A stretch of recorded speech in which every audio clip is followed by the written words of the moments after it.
এখন নিজেকে দোষ দেওয়ার ক্ষেত্রে কোন জায়গায় আমরা দাগ টানবো, কিভাবে বুঝবো যে এটা আল্লাহর পক্ষ থেকে আর এটা আমার দোষ? এই দাগটা আপনি কোথায় টানবেন? বস্তুগত জগতে এটা বোঝা খুবই সহজ।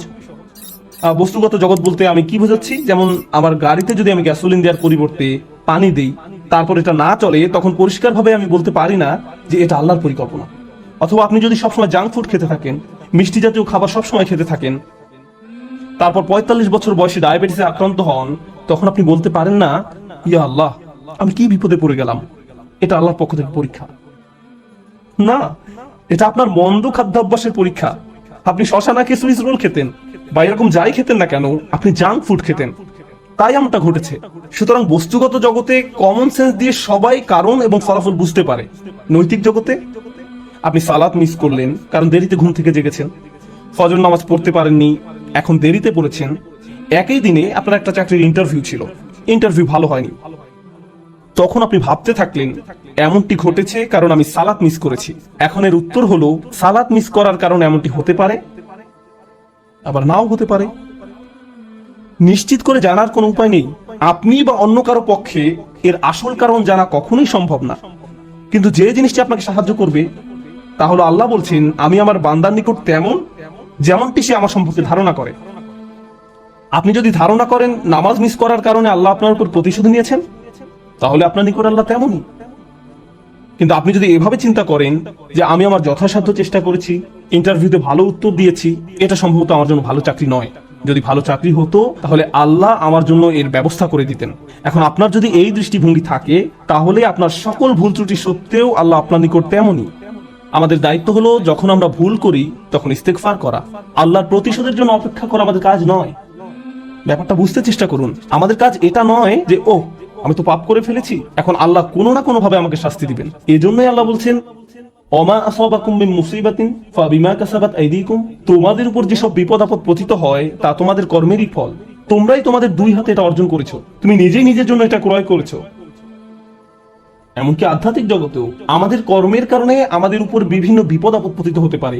যেমন আপনি যদি ক্রমাগত মাতা পিতার সাথে খারাপ আচরণ করতে থাকেন এবং আপনার উপর কোনো মুসিবত আরোপিত হয়, এতে সম্ভবত কোনো কানেকশন রয়েছে। এই সমস্ত ক্ষেত্রে আল্লাহ কি করেন? ওয়ায়াফু আন কাসীর, এবং তিনি তোমাদের গুনাহ ক্ষমা করে দেন।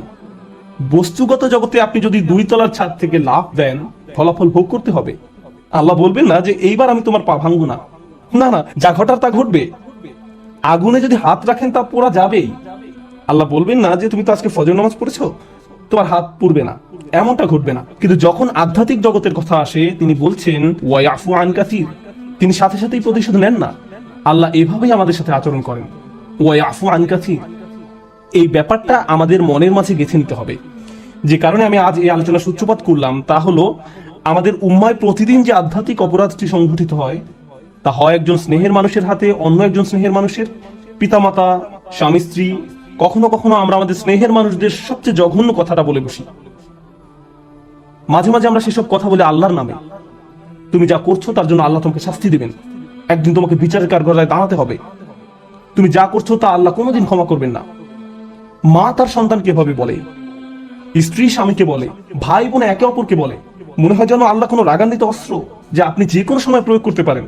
কারণ কারো উপরে আপনি অসন্তুষ্ট, তাই আল্লাহ অবশ্যই তার উপর অসন্তুষ্ট, এবং আপনি এভাবে আল্লাহকে ব্যবহার করতে পারেন। এটা আমাদের স্থান নয়। অনেক মানুষের ক্ষেত্রে তারা এই ধরনের কথা এত বেশিবার শুনেছে যে তারা আল্লাহর নিকট থেকে অনেক দূরে সরে গিয়েছে। তারা তাদের প্রিয় মানুষগুলোর কাছ থেকে এমন কথা শুনেছে। একটা শিশু তার মা বাবার কাছ থেকে এমন কথা সবসময় শুনে এসেছে, নামাজ না পড়লে আল্লাহ তোমাকে শাস্তি দিবেন, নামাজ না পড়লে আল্লাহ তোমাকে শাস্তি দেবেন, এই বিস্কুট খাওয়ার কারণে আল্লাহ খুবই রাগান্বিত, সবসময় আল্লাহ রাগ করবেন, আল্লাহ রাগ করবেন, আল্লাহ রাগ করবেন।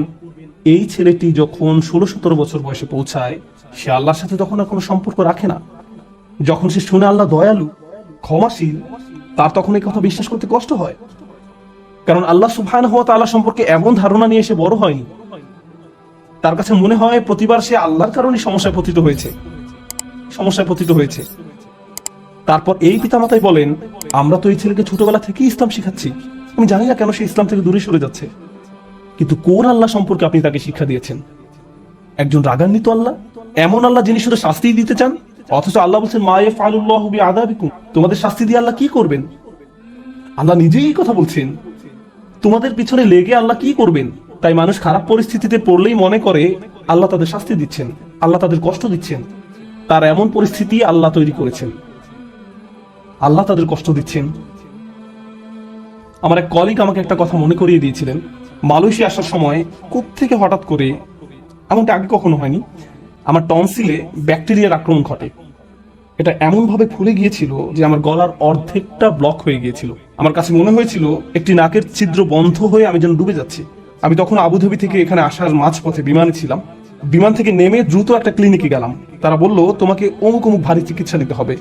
এখানে আসার পর আমাকে অপারেশন করার পরামর্শ দেওয়া হলো। ভাবতে লাগলাম কি হচ্ছে এসব। ডাক্তার বলল, এমন ঘটনা একেবারেই ঘটে না। ব্যাপারটা আসলেই অদ্ভুত। আমার 30 বছরের ক্যারিয়ারে শুধু আরো একবার এমন ঘটনা দেখেছি। তো আমি হাসপাতালের বেডে শুয়ে আছি আর অপারেশনের জন্য অপেক্ষা করছি। তখন আমার এক কলিগ আমাকে মনে করিয়ে দিল যে এই মুহূর্তে তোমার জন্য এটাই শ্রেষ্ঠ জায়গা। এই মুহূর্তে হাসপাতালের এই বিছানায় তোমার জন্য সর্বোত্তম জায়গা। এটাই তোমার জন্য আল্লাহর পরিকল্পনা। আমি ভাবতে লাগলাম, আমাকে অমুক অমুক প্রোগ্রাম বাতিল করতে হবে, অমুক অমুক জায়গায় যেতে পারবো না, পরিস্থিতি কিভাবে মোকাবেলা করব, অমুক ক্যালেন্ডার, অমুক মিটিং এর কি হবে। এত দূর থেকে আসলাম প্রোগ্রামগুলো করার জন্য। তারপর হঠাৎ করে আমার কলিগের এই কথা আমার সবকিছু শান্ত করে দিল। হ্যাঁ, এখানেই আমার থাকার কথা। এর চেয়ে ভালো কোনো জায়গা হতে পারে না। কারণ হাসপাতালে আসার পরিকল্পনাটি তো আমার নয়, এটা আল্লাহ আজ্জা জাল্লার পরিকল্পনা। আমাদের আল্লাহর এমন কাছাকাছি থাকতে হবে যে আল্লাহ যখনই আমাদের জন্য যে পরিকল্পনাই করেন না কেন, আমাদের প্রতি তার ভালোবাসার কারণেই এমনটি করেন। আল্লাহ আজ্জা জাল্লাহ তার বান্দাদের ভালোবাসেন। তিনি তাদের জন্য সবচেয়ে ভালোটাই পছন্দ করেন। আমরা আমাদের নিজেদের যতটা ভালোবাসতে পারি, আল্লাহ আমাদের তার চেয়েও বেশি ভালোবাসেন। আমরা নিজেদের যতটা যত্ন নিতে পারবো, আল্লাহ তার চেয়েও বেশি যত্ন নিয়ে থাকেন। আমরা যখন এই বিষয়টা ভুলে যাই, তখন হেদায়েত হারিয়ে যায়। একই বিষয়ে সূরা তাগাবুনে আল্লাহ বলছেন, ওমা ইউমিন বিল্লাহি ইয়াহদি কলবাহু। আল্লাহর নির্দেশ ব্যতিরেকে কোনো বিপদ আসে না, এবং যে আল্লাহর প্রতি বিশ্বাস করে সেই বিপদের সময়, কারণ আপনি তো এমনিতেই আল্লাহকে বিশ্বাস করেন, যখন মুসিবতে পড়েন কেবল তখনই প্রশ্ন করতে শুরু করেন, আল্লাহ কেন আমার সাথে এমনটি করছেন। ঠিক সে সময়ের জন্য আল্লাহ ওমা ইউমিন বিল্লাহ এই বাক্যটা ব্যবহার করেছেন। যে কেউ সত্যিকার অর্থে আল্লাহকে বিশ্বাস করে, হ্যাঁ, আপনি সব সময় বলেন আল্লাহ রহমান, আপনি কি আসলে অনুভব করেন আল্লাহ রহমান? না, এই মুহূর্তে তিনি সম্ভবত যুন্তিকম। এই মুহূর্তে তিনি সম্ভবত সেই সত্তা যিনি প্রতিশোধ নিয়ে থাকেন। এখন সম্ভবত তিনি আল জব্বার আর রহমান নন। লক্ষ্য করেছেন, যখন বিপদে পড়েন তখন আর রহমানের উপর আপনার ঈমান হারিয়ে যায়। আল্লাহ বলছেন, সে সময় তুমি যদি আর রহমানের উপর ঈমান রাখতে পারো, তিনি নিজেকে তোমার নিকট আর রহমান হিসেবে উপস্থাপন করেছেন, সেই মুহূর্তে তুমি যদি তা করতে পারো, তাহলে আল্লাহ তোমাকে কি উপহার দিবেন? এটাই আমার ক্ষুদ্র উপসংহার, যে আল্লাহ আমাদের কি উপহার দিবেন। আমি স্বাস্থ্য চাই, অসুস্থতা থেকে সুস্থ হতে চাই, আমি চাকরি চাই, আমি টাকা চাই, আমি উত্তম পারিবারিক অবস্থা চাই, আমি বর্তমান অবস্থা এড়াতে চাই, আমি চাই অন্য মানুষ যেন আমাকে কোনো কষ্ট না দেয়, আমি চাই মানুষ যেন আমাকে নিয়ে কথা না বলে। যেটাই হোক না কেন, কিছু একটা আপনাকে খুব বিরক্ত করছে। আপনি ভাবছেন, ইস, যদি এই সমস্যাটা পার করতে পারতাম, জীবন মনে হয় প্রশান্তিতে পরিপূর্ণ হয়ে যেত। আমাদের সবারই জীবনে কোনো না কোনো সমস্যা রয়েছে যা আমাদের শান্তিতে ঘুমাতে দেয় না। আর আমরা ভাবতে থাকি, ওহ ভাই, যদি এই সমস্যাটা চলে যেত অনেক ভালো থাকতাম। কিন্তু জানেন কি হয়?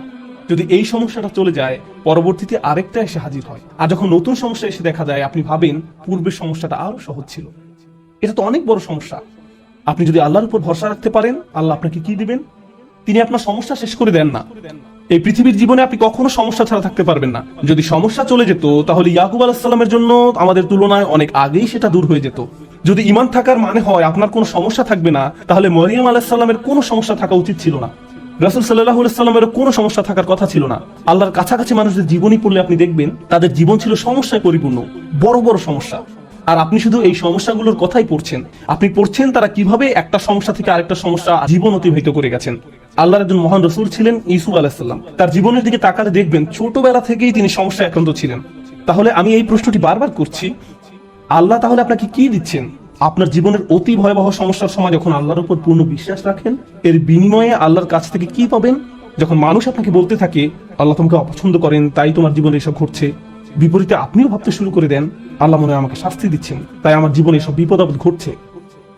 সেই মুহূর্তে যদি আপনি আল্লাহ সম্পর্কে সুধারণা পোষণ করতে পারেন, আল্লাহর প্রতি ভালোবাসা, নির্ভরতা এবং বন্ধন বজায় রাখতে পারেন, যে না, আল্লাহ আপনাকে কখনো ছেড়ে যাবেন না, এর বিনিময়ে তিনি আপনাকে কি দেবেন? তিনি সে লোকের হৃদয়কে পথ দেখান। আমি আপনাদের গ্যারান্টি দিচ্ছি, যদি আপনার সমস্যা চলে যায়, যদি সে সমস্যাটা অর্থ সংক্রান্ত হয়ে থাকে, এরপর অর্থ আসতে থাকে, যদি এটা পারিবারিক সমস্যা হয়ে থাকে এবং সমস্যাটা দূর হয়ে যায়, এই দুনিয়ার কোনো অর্জনই সেই একটা গিফটের তুলনায় কোনো মূল্য বহন করে না। আর সেই একটি গিফট হলো ইয়াহদি কলবাহু, তিনি সে লোকের হৃদয়কে পথ দেখান। আপনার অন্তরে প্রশান্তি থাকবে, জীবনে যাই ঘটুক না কেন আপনার মুখে তখনও হাসি থাকবে। তখন মানুষ আপনার দিকে তাকিয়ে বলবে, আরে তুমি হাসছো কেন, তুমি কিভাবে ঠিক আছো, দেখো না তোমার কি অবস্থা হয়েছে। আপনি তখন বলবেন, হ্যাঁ সব ঠিক আছে। যদি আপনি এই আচরণ রপ্ত করতে পারেন, এমন অনেক মানুষ রয়েছে যাদের টাকার কোনো অভাব নেই, তারপরেও তারা ঘুমাতে পারে না। আপনার কল্পনায় যেসব কিছু মানুষের জন্য সুখ নিয়ে আসার কথা তার সবই তাদের আছে, কিন্তু তবু তাদের মানসিক শান্তি নেই। তাদের নেই সেটা, তারা নিজেদের উপর খুশি নয়, বিভিন্ন রকম ড্রাগ এবং মদ পান করে, বাস্তব দুনিয়া থেকে নিজেদের সরিয়ে রাখে, তার বাস্তবতার মুখোমুখি হতে পারে না। অন্য মানুষরা তাদের ভিডিও দেখে বলে, ওয়াও তাদের বাচ্চাদের দোলনাটা কি সুন্দর, তাদের গাড়িটাও কি চমৎকার, আমরাও এগুলো চাই। ইয়া লাইতালানা মিসলা মা উতিয়া করুন, ইস কারুনের যা আছে আমার যদি তা থাকতো, বসের মতো জীবন। পক্ষান্তরে আপনি যদি আল্লাহর দিকে ফিরেন, তাহলে তিনি আপনাকে এমন কিছু দান করবেন যা কোনো টাকার অঙ্কে কেনা সম্ভব নয়, খ্যাতি বা জনপ্রিয়তা যা আপনাকে দিতে পারবে না। আর তা হলো ইয়াহদি কলবাহু, তিনি আপনার হৃদয়কে পথ দেখাবেন। এটাই ইমানের সর্বশ্রেষ্ঠ পুরস্কার, এটাই হলো বিপদে পড়ার সর্বশ্রেষ্ঠ পুরস্কার। এখন আলোচনার উপসংহারে এসে বলতে চাই, মানুষ অনেক সময় বিভিন্ন সমস্যা আটকে পড়ে। আপনি আটকে পড়েছেন, আমি আটকে পড়েছি। কখনো কখনো আমরা এখান থেকে মুক্তির কোনো উপায় দেখি না। ওই পরিস্থিতিগুলো হলো আমাদের আল্লাহর পক্ষ থেকে সর্বশ্রেষ্ঠ উপহার দেওয়ার একটা উপায়। ওই পরিস্থিতিগুলোতেই তিনি আমাদের অন্তরগুলোকে পথ প্রদর্শন করেন। আমরা যদি কেবল সেই পরিস্থিতিগুলো ব্যবহার করে আল্লাহকে পেতে পারি, আল্লাহর সাথে কথা বলতে পারি, এর জন্য আপনাকে আরবি জানতে হবে না, এর জন্য আপনাকে অনেক বেশি কুরআনও জানতে হবে না। জাস্ট আল্লাহর দিকে প্রত্যাবর্তন করুন আর বলুন, ইয়া আল্লাহ আপনি তো সর্বশ্রেষ্ঠ পরিকল্পনাকারী। ইয়া আল্লাহ আপনার মতো কেউ আমাকে ভালোবাসে না, কেউ আমার প্রতি আপনার মতো যত্নবান নয়। এটা কখনোই সম্ভব নয় যে আপনি আন্তরিকতার সাথে আল্লাহর নিকট হেদায়েত কামনা করবেন আর তিনি আপনাকে ফিরিয়ে দেবেন। আপনি যদি আল্লাহর কাছে একটা গাড়ি চান, তিনি হয়তো আপনাকে তা নাও দিতে পারেন। একটা বাড়ি চান, তিনি হয়তো আপনাকে তা নাও দিতে পারেন।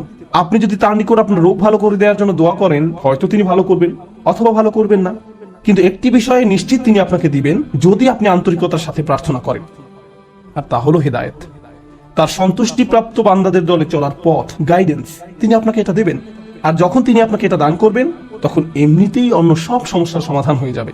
আল্লাহ তাআলা আমাদেরকে সেসব মানুষদের অন্তর্ভুক্ত করুন যারা সত্যিকার অর্থে তার নিকট হেদায়েত চায়, আর আমাদের জীবনের সকল সমস্যাগুলোকে তার কাছাকাছি হওয়ার মাধ্যমে পরিণত করুন, যেন তার নিকট থেকে আমরা হেদায়েত পেতে পারি।